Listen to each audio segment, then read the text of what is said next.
তাছাড়া তার গজল সুর ও বাদ্যযন্ত্র প্রয়োগের দিক থেকে অনেক বেশি আধুনিক বলে মনে করেন তিনি। গুরুকে নিয়ে জানালেন তার একান্ত অনুভূতির কথা।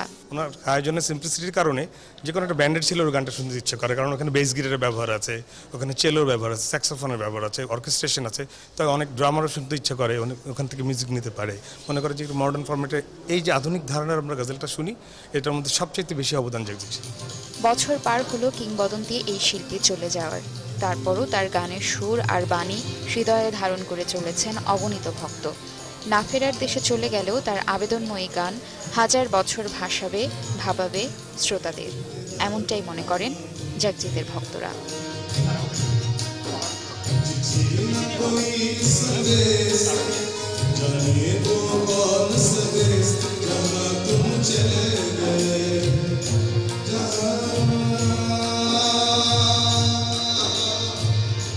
তাওহিদা সুমি, ৭১, ঢাকা।